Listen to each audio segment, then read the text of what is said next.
Hello students. तो भाई आपकी पॉपुलर डिमांड पे आप लोगों ने इतना कमेंट किया कि सर इनऑर्गेनिक केमिस्ट्री का रिव्यू करवा दीजिए, उसका एनसीईआरटी का रिव्यू करवा दीजिए। तो हाँ जी, अगर अपने नीट 2025 की अगर मैं बात करूं, नीट 2025 की बेटा अगर बात करी जाए तो वेरी इंपॉर्टेंट 1/3 पार्ट है पूरी केमिस्ट्री का। और जब से सिलेबस रिड्यूस हुआ है इसका इंपॉर्टेंस और ज्यादा हो चुका है, क्योंकि क्वेश्चंस अब एनसीईआरटी में जो पहले जो फोकस था उससे ज्यादा फोकस बढ़ चुका है। किसके? Specially specially for inorganic chemistry. तो देखिए हमारे इनऑर्गेनिक में सिलेबस का अगर बात करें तो क्या क्या है। सबसे पहले आपके पास periodicity, classification of elements and periodicity in properties. Then we have chemical bonding, D and F block elements, coordination chemistry and P block. देखिए ये सारे चैप्टर आपको एनसीईआरटी के रैशनल सिलेबस में मिल जाएंगे एक्सेप्ट पी ब्लॉक। तो पी ब्लॉक की strategy हमारी थोड़ी सी डिफरेंट रहेगी।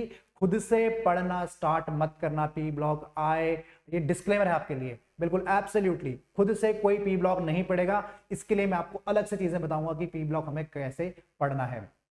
तो देखिए इसके लिए मुझे आपसे कुछ रिक्वायर्ड है, आपका एब्सोल्यूट डेडिकेशन, आपका डिसिप्लिन और आपकी पंक्चुअलिटी। इन तीन चीजें, डिसिप्लिन, डेडिकेशन और आपकी पंक्चुअलिटी, ये तीन चीज तो मुझे आपसे चाहिए ही चाहिए। इसके अलावा भी बहुत सारी चीजें। पहले पंक्चुअलिटी की बात करूं तो पहले आपको सिलेबस बताना बहुत इंपॉर्टेंट है और उसके टाइमिंग्स। देखिए पीरियोडिसिटी हम 15 नवंबर यानी फ्राइडे को करेंगे। केमिकल बॉन्डिंग एक बड़ा चैप्टर है, तो इफ मैं उसे क्या करूंगा, दो दो पार्ट में आपसे डिस्कस करेंगे पूरे के पूरे चैप्टर को और इन लेंथ डिस्कस करेंगे। भाई एनसीईआरटी का एक एक लाइन बिल्कुल डिटेल में एक्सप्लेन की जाएगी, तो उसे दो पार्ट में हम करेंगे।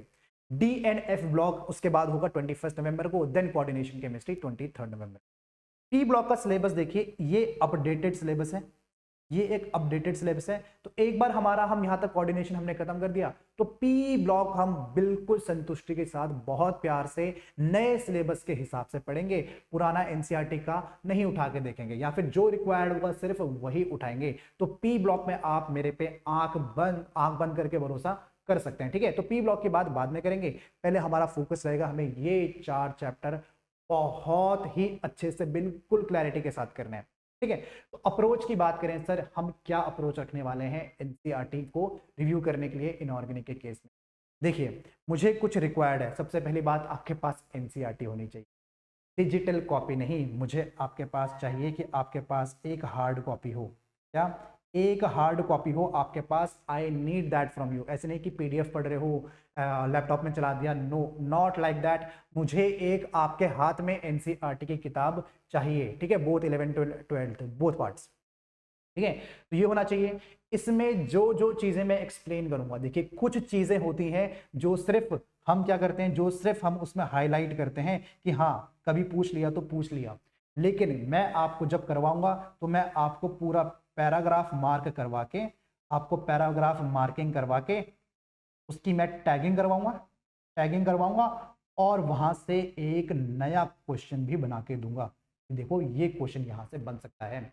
एक बार अगर मैंने आपको ये आदत लगवा दी कि पैराग्राफ से कैसे क्वेश्चन बनता है, तो आपके अंदर भी ये भाई सीडिंग हो जाएगी, बिल्कुल फिट हो जाएगा आपके अंदर कि खुद से भी आप पैराग्राफ पढ़ के कैसे क्वेश्चन बना सकते हो। तो absolutely I want you to have hard copy of NCERT, ठीक है, ऐसा नहीं पीडीएफ नहीं चलेगा भाई। दूसरी बात, एक बार में इनऑर्गेनिक नहीं होती है, ये तो यूनिवर्सल ट्रुथ है कि एक बार में इनऑर्गेनिक नहीं होती है। देखिए मैं आपको समझा सकता हूं कि कोई भी ट्रेंड फॉलो हो रहा है, कोई भी रिएक्शन हो रही है तो क्यों हो रही है, वो मेरा काम है, that is my job. But आपका काम क्या है, उसे बार बार रिवाइज करना, मल्टीपल टाइम्स। इनफैक्ट मैं तो करूंगा 5 to 6 टाइम्स आपको पढ़ना पड़ेगा minimum, that is minimum 5 to 6 times. ये तो सिर्फ रीडिंग की बात मैंने करी है। अगर रीडिंग आपकी इतनी परफेक्ट हो गई है तो उसके बाद क्वेश्चन और पीवाईक्यू आपके लिए बिल्कुल इट इज चाइल्ड्स प्ले, बच्चों का खेल है, आप चुटकियों में कर देंगे, लेकिन 5 to 6 टाइम्स रिवीजन के बाद। लेकिन दैन रखना, ऐसा नहीं कि आपने लगातार फिर 5-6 बार रिवीजन किया, नहीं, हर एक रिवीजन के बाद आपको क्वेश्चन सॉल्व करना है, फिर रिवाइज करना है और फिर क्वेश्चन सॉल्व करना है। That is the perfect strategy, यानी आपको मल्टीपल रिवीजन के बाद क्वेश्चंस की तरफ मूव करना है, ठीक है, और पीवाईक्यू की तरफ, ठीक है। तो ये चीजें मुझे आपसे चाहिए। एक चीज और, that is the most important thing, आप जब भी मेरी क्लास में आए तो बिना तैयारी के बिल्कुल मत आए। I want every one, each one of you to learn periodic table throughout. Throughout आपको पीरियोडिक टेबल याद होनी चाहिए। ऐसा नहीं चलेगा कि मैं बोल रहा हूं कि सोडियम के नीचे पोटेशियम आता है, आप सोच रहे हैं कि ये कहां पे है। नहीं भाई, आपको पीरियोडिक टेबल बिल्कुल थॉरो याद होनी चाहिए, बिल्कुल आपको ये थॉरोली याद होनी चाहिए। आपको पोजीशन पता होनी चाहिए, आपको पोजीशन ऑफ एलिमेंट्स पता होना चाहिए।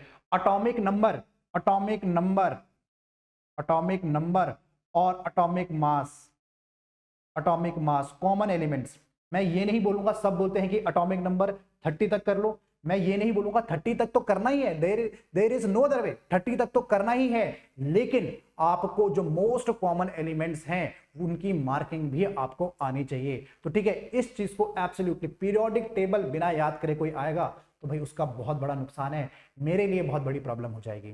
तो मैं आपको बताऊं मैं आपकी कैसे हेल्प करूंगा एनसीईआरटी रिव्यू करवाने में। पहली बात, हम लाइन टू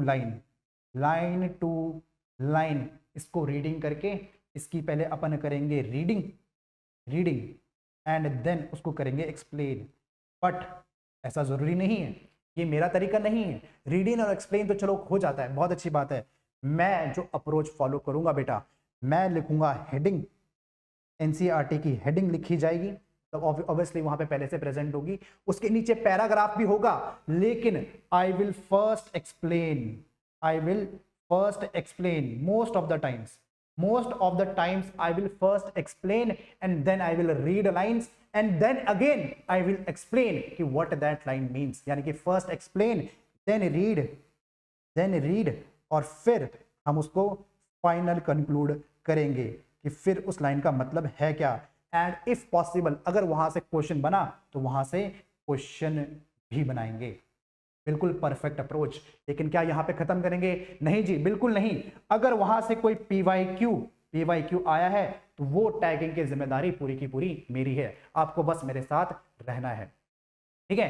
तो फ्राइडे से हम स्टार्ट करने वाले हैं। देखिए मैंने आपसे क्या क्या चीजें मांगी हैं, ये चीजें तो ही, इसके साथ साथ मैंने आपसे बोला था कि मुझे चाहिए एक बहुत अच्छा डेडिकेशन आपकी तरफ से, डेडिकेशन प्लस पंक्चुअलिटी, डेडिकेशन और पंक्चुअलिटी।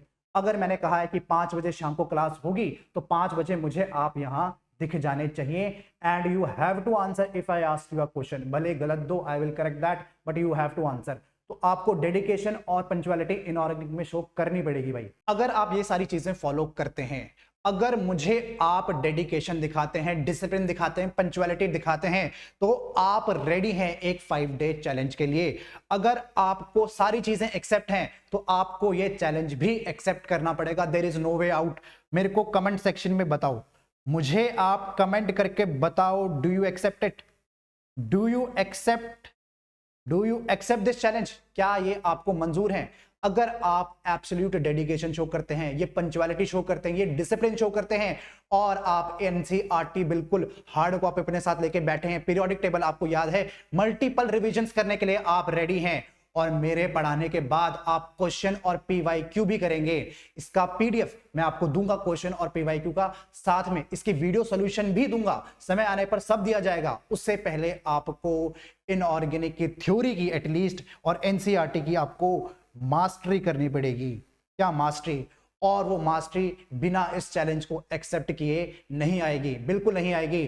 तो कमेंट करके मुझे बताइए कि हाँ sir, we accept this challenge, आपका 5 डे चैलेंज हमें मंजूर है और हम जरूर इस पे मास्टरी करके दिखाएंगे।